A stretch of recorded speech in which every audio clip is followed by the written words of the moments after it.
First one is my role in budget development. I am the sole role basically in budget development. And I don't know if you are aware of what budget development is. Did you want me to go into detail on a little bit on that? Sure. Okay. So budget development is in our financial system that is connected to the county. It's where all of our reporting goes into there. The budget's in there. All the financials are in there. And there is a specific app, basically, icon that is for budget. And I can roll all of the financials up into that system where I don't have to fat finger each individual account line. It automatically rolls in there. And so once I get the amounts rolled in there, which is basically the history of what we spent last year by line item, then I can go in there and I can look at it and I can adjust it any way I want to. And it sounds like it's not time consuming, but it actually is very time consuming because it's hundreds and hundreds of account codes. But that from there, once I get it to where it looks right and we go over it in cabinet, then I will roll it up into the SACS software, which is a state software program. And from there, it goes to, there's like a level of approval paths. And so from there, it goes to county. County reviews our budget, and then they'll either approve it, disapprove it, or they'll send it back to us to make adjustments as they see fit. And that's pretty much the whole synopsis of budget development. Can you spell SACS in this case? It's an acronym. It's SACS, and it's structured accounting. Gosh, not exactly sure. Let me see.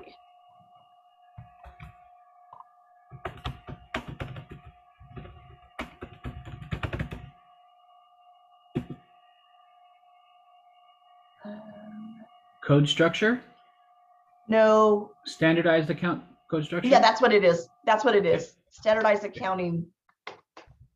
Okay. So, and that just changed. It was a real old and antiquated system, and they just updated it to web-based. So this was the first budget that we did that was web-based in the SACS software. So that was an adventure, but it was good. It was a good adventure. Okay. You thought it was an improvement? It was an improvement, yes.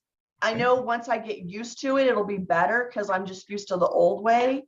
But it was an improvement for sure. And it's only going to get better. And they've been working on it for years. So it worked out really, really well. Does the budget ever get essentially unapproved and get returned? Has that happened? And why would that happen? It has happened one time in 17-18 since I've been here. And that's when we went into our fiscal action plan, because we got to a point where the out years were not in the black. So like, to get your budget approved, you have to be in the black, the current year, and then the 2 out years. The 2 out years, the 2 subsequent years could be in the red. However, they have to be explained, and it has to be a one-time deal, not an ongoing in the red. But when our budget got disapproved, it was because we weren't able to meet our financial obligation in even the current year. So what we did was they sent it back to us. We had an extra month to come up with a plan, which we did, and it was a 3-year fiscal action plan. And the county had to look at that plan. They had to approve that plan, and then we had to put it in place and show that we were we were decreasing our deficit, and we did. And we actually, within the first year, maybe 18 months, there was an improvement, like a huge improvement. And we just kind of tightened our belt a little bit, and we were able to do it without any layoffs. So we felt really, really blessed with that.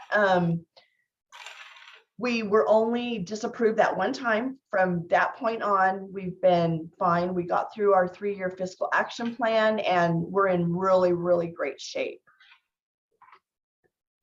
Do you remember the kinds of things that had to be trimmed? Not cut off, but trimmed. Yeah, so I assume. our budget, 75% of our budget is salaries, is people, That's the kind staffing. of thing I've read. Yeah. So what we did was we basically just right-sized our staffing numbers. So we're lucky in that every year we have a lot of military spouses that are teachers that move on. So we don't have to do any layoffs. We basically do it through attrition. At the elementary level? Yes. Okay, because I'm familiar with the high school and I haven't seen that yet. Yeah, it's up at the fort. So I didn't know that. So you're saying a significant number of elementary teachers are cycling in military spouses? Correct. Oh, Correct. I didn't know that. I honestly, I know nothing. I can't even find the other schools in the district except for Tifert View, because I did summer school last year. Oh, yeah. So we are lucky where we don't have to lay off. We just did it through attrition, and we right-sized, and then we cut back some expenses. If we didn't need it, then we just put it to the side and waited till we were able to afford it, basically. What kind of class sizes do you end up running at the elementary level? When you say right side, I know, just because I'm curious. Yeah. So our contract with SVEA is 24, and state level is 24-1 for K3. So we're meeting that. We're at actually 18-1 for kindergarten through 3rd grade district wide. So that includes Newberry and Yermo as well.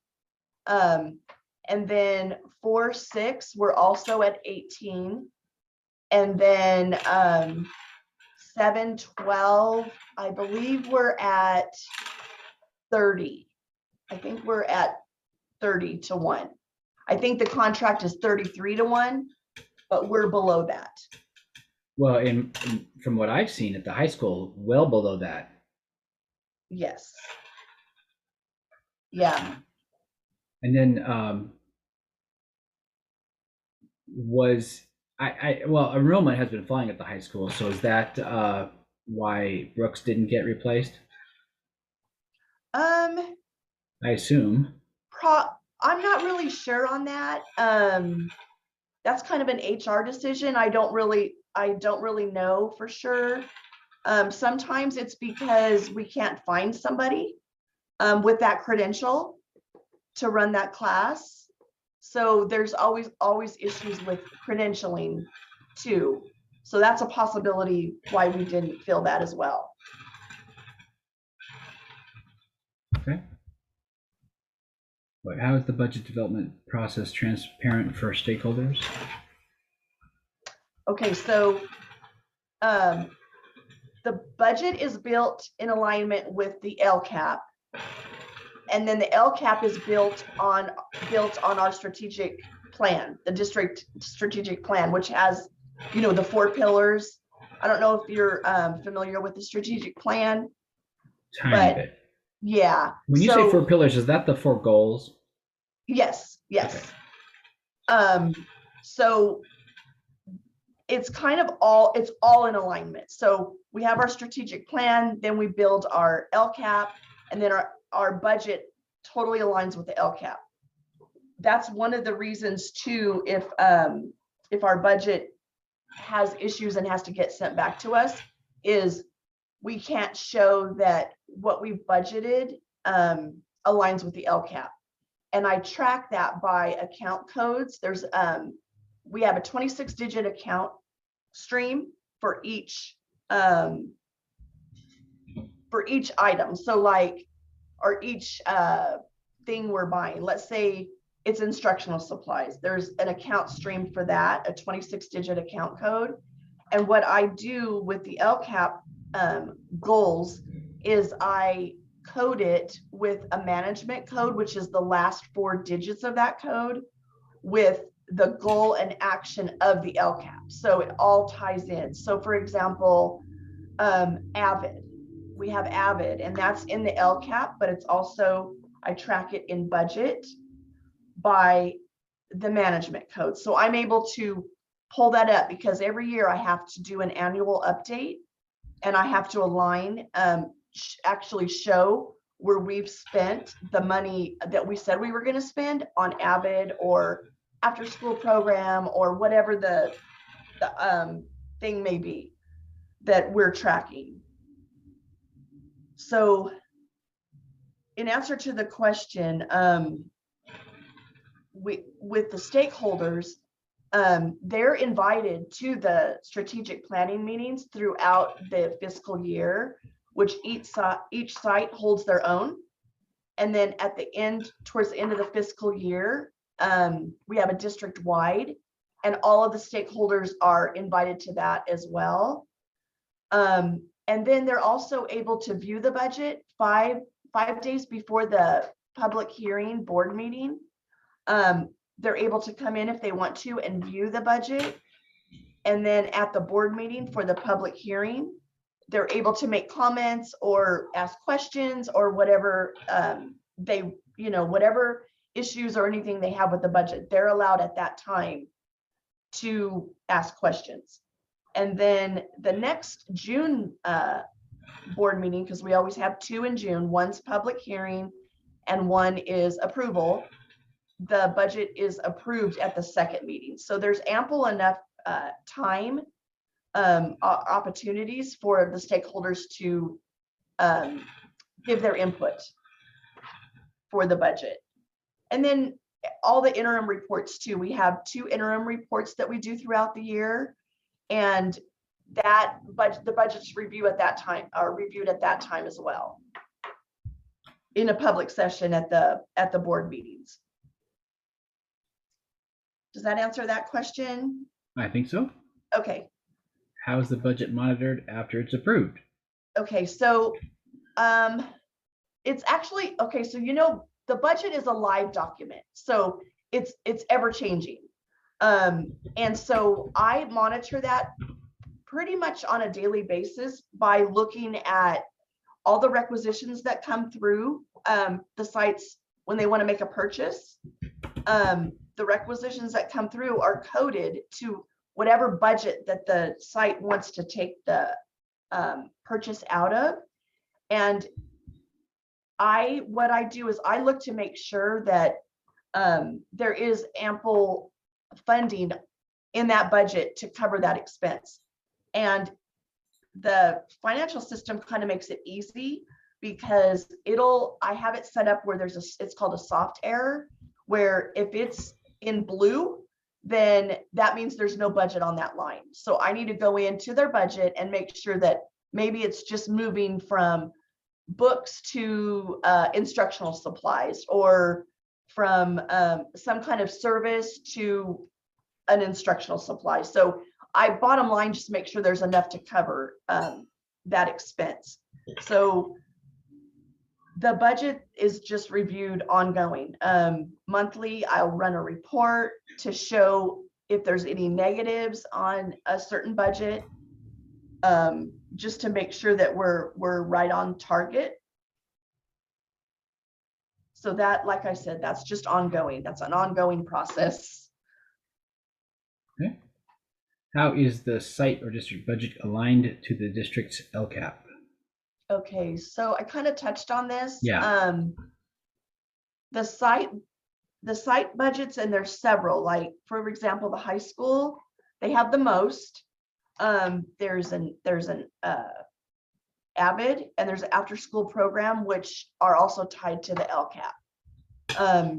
And so they're allowed, allotted a certain amount of funding for each budget.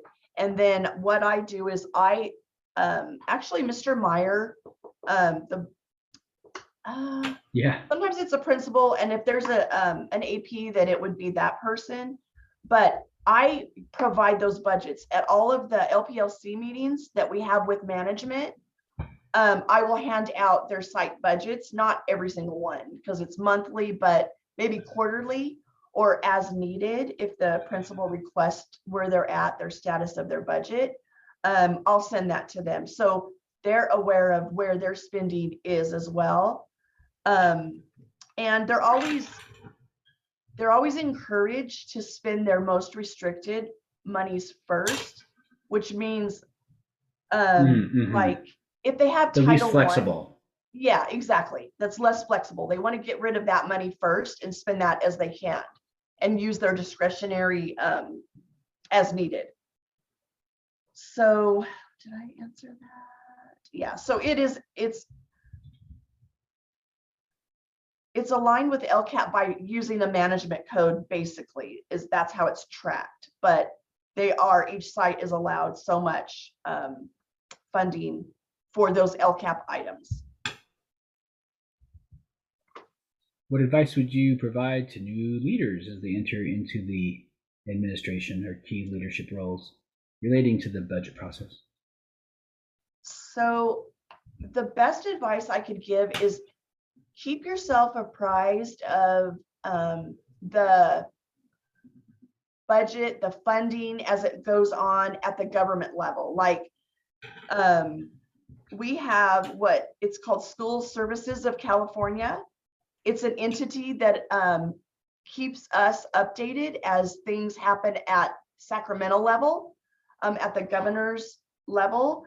And so we get these, it's kind of like newsletters, but it's articles on everything that's going on. So, if the state of California, if the taxes are coming in higher than what was projected, you want to keep yourself aware of that, because you'll know by that where your budget will be heading in the next year. Because if there's more money at the California state level, then it's going to trickle down to districts.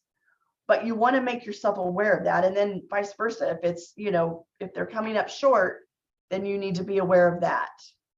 So my biggest thing would just be aware of maybe the bills that are on the governor's desk. Like, for example, this last time at budget time, when I was building the budget, there was talk at the state level that there may be extra unrestricted grants that may hit the schools, as well as a transportation grant, which we have a really huge transportation bill because we provide it to everybody.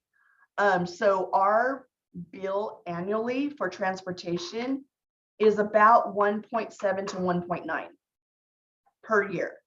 So with that being said, when they were talking about this, we were really backing that through our entities that are fighting for us. And it did end up getting passed, but it was after I built the budget. So when the governor signs the budget, which will be he approved it, I think he has to sign it by August 15th, I believe. But we're going to have to adjust our budget because we'll be getting additional funding for transportation. So that's going to help us tremendously ease that financial burden, if you will, on that transportation line. And right now prior to this bill being signed, we were getting about 800,000 through the state funding to help with our transportation. So now they're saying it's going to be more. I don't know how much more.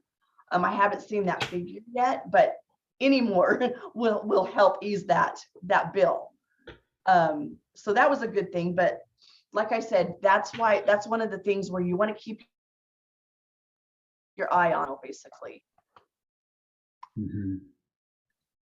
Does that end up being one of the uh, things that gets adjusted essentially by, for instance, at the high school? The discretionary part I can think of is running after school buses. I mean, the late buses. Uh-huh. And just sometimes I know that Mr. Sullivan was, aware enough to send out calls. Is anybody even going to be, or if there are only two kids going the super late bus, we're not running it, right?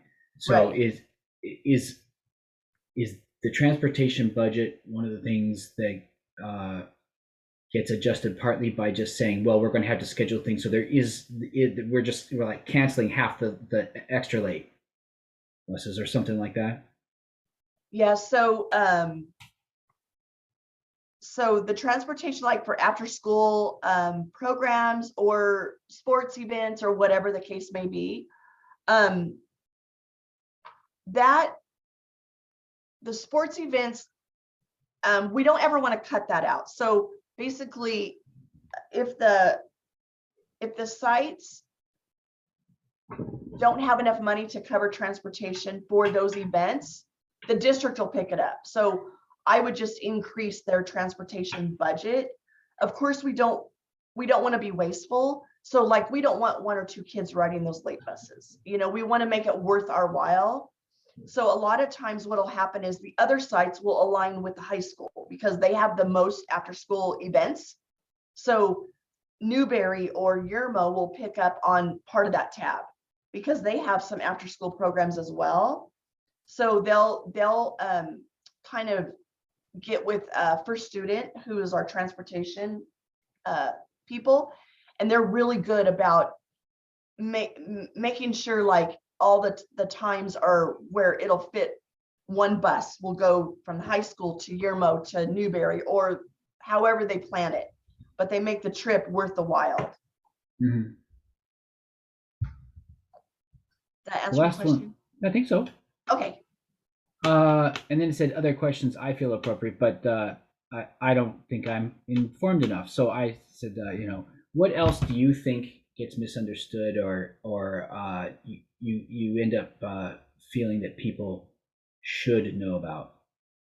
So the one thing when I read that, that's a really great question. All of these are great questions, but the one thing that I thought of that popped in my head is that's most misunderstood is ongoing funding versus one-time funding.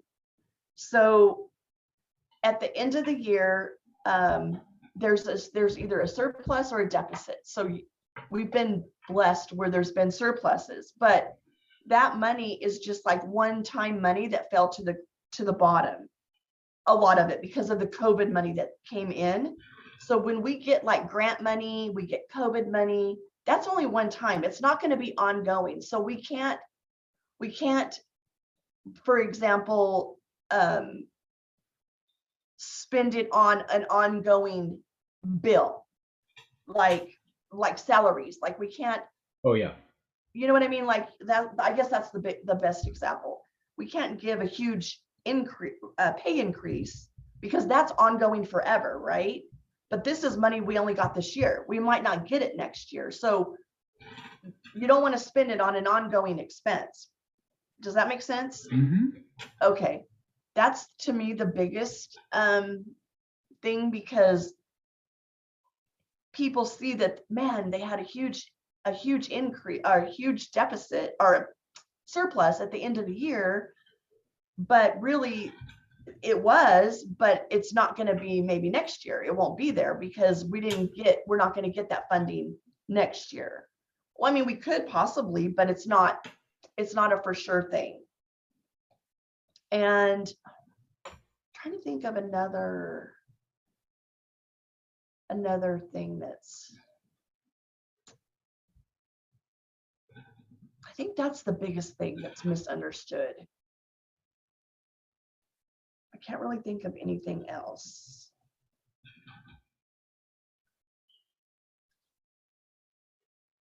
Yeah, I can't really think of anything else. What do you think? is your biggest contribution, if you haven't already mentioned it? To the district? Yeah, to the whole process. What do you think? Yeah. Um,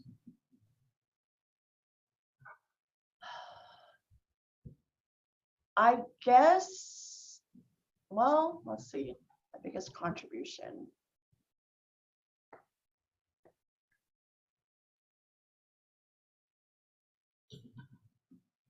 Well, I've been in the financial aspect of that's been my whole career. I've been with the district for 16 years. Um, and then prior to that, I was also in finance, in the private sector. And so that's always been my love and my experience with budgeting, I feel is really, I guess, um, I guess I just bring to the table a wealth of experience, as far as budgeting, saving, working well with people, like with cabinet. We always discuss, Jesse's super good about including all of the stakeholders when we need to make a decision. And that's the And so, superintendent. yeah, I'm yeah. going to have another student view this. She could make an appointment, so I'm defining the term. Go ahead. The superintendent is good at. The superintendent is good as at including all of cabinet when we make a decision on a huge purchase. And so me knowing where we're at, pretty much at all times, helps make that decision or not, because I mean, sometimes, I won't feel good about it right off the bat, but then I'll go back and just kind of look at it and just then go back to the table with cabinet, and we'll discuss it some more. And I think just being able to work with people, that helps as well.